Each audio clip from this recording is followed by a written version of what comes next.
রাষ্ট্রের হেড, ওনার কাছে তো চারদিক দিকে অনেকগুলো খবর ওনার কাছে আসছে। হ্যাঁ, তো একবার যখন হামলা হয়েছে, এটা আরেকবার হবে না তার গ্যারান্টি দেওয়ার কিছু নেই। কারণ আমাদের চেয়ে নিরাপত্তা ব্যবস্থা ইউরোপ আমেরিকাতে অনেক অনেক বেশি। তারপরে হচ্ছে আমেরিকা ইউরোপে আপনি যখনই ঘর থেকে বেরোচ্ছেন, আবার যতক্ষণ ঘরে ঢুকতেছেন, আপনার প্রতিটা মোমেন্ট কিন্তু সিসিটিভি ক্যামেরার মাধ্যমে মনিটর করা হচ্ছে। ইভেন আপনি যখন আপনার গাড়িটা পার্ক করতে যাচ্ছেন, গাড়িটা পার্ক করে আপনি যে পেমেন্ট করতেছেন, ওইটা কিন্তু ক্রেডিট কার্ডের মাধ্যমে পেমেন্ট করতেছেন, ওইটাও কিন্তু রেকর্ড হয়ে যাচ্ছে। না, ফ্রান্সে আবার আমরা দেখলাম একটা অভিনব কায়দায় জঙ্গি হামলা। হ্যাঁ, এটাও কিন্তু কিছুদিন আগে ওদের আইএসের পক্ষ থেকে বলা হয়েছে যে যদি বোমা না পাও তাহলে যেটা পাও সেটা দিয়ে তোমরা হামলা করো। এটা কিন্তু একটা নতুন সংস্করণ। তো ওরাও কিন্তু মরিয়া হয়ে গেছে।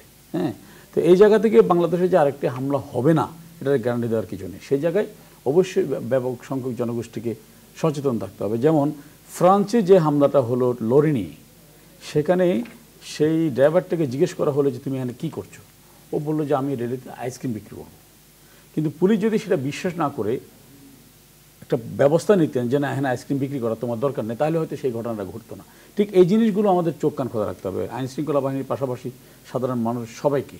তাহলে হয়তো এই ধরনের হামলা আমরা মোকাবেলা করতে পারবো। অথবা হামলাগুলো মোকাবেলা না, আমি মনে করি সবচেয়ে বেস্ট হবে হামলাগুলো একেবারে শুরুতে নস্যাৎ করে দেওয়া। সেটাই হবে সবচেয়ে বড় বিষয়। কিভাবে হবে, কিভাবে উত্তরণ হবে? এই উত্তরণ ওই যে মানুষের ঐক্যের চেয়ে তো বড় কোনো শক্তি তো নেই।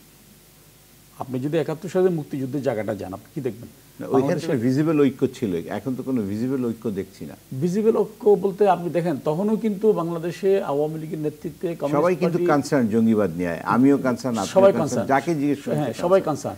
এবং বিশেষ করে আপনার গুলশান আর্টিজান রেস্তোরাঁয় হামলা এবং সোনাকিয়া মসজিদে ঈদের জামাতে হামলার পরে আপনি যে কোনো স্তরের যে কোনো মানুষকে জিজ্ঞেস করেন, ওরা কিন্তু এটাকে ব্যাপকভাবে নিন্দা জানাচ্ছে। এবং সবচেয়ে বড় যেটা বিষয়, আরেকটা যে বিষয়, এই জঙ্গিবাদ দমন করার জন্য বা নিশ্চিহ্ন করার জন্য, রোধ করার জন্য রাজনৈতিক দলগুলোর পাশাপাশি আরেকটা গোষ্ঠীকে ব্যাপকভাবে মাঠে নামাতে হবে। সেটা হচ্ছে আলেম সমাজকে। কেন? এরা সব কাজগুলো কিন্তু করতেছে ধর্মের নামে। ধর্মের ব্যাখ্যাটা কিন্তু ওদের চেয়ে ভালো কেউ দিতে পারবে না। আপনি যতই বলেন, এই যে ওরা কিন্তু যারা জঙ্গিবাদ করছে, তারা কিন্তু একবারও মনে করছে না যে তারা কোনো অপরাধ করছে। আপনার কথা বুঝতে পেরেছি। আজকে সময় খুব কম, যেমন জুনায়েদ সাহেব ১ মিনিটের মধ্যে বলবেন। উনি আলেমের কথা বলেছেন, আর কি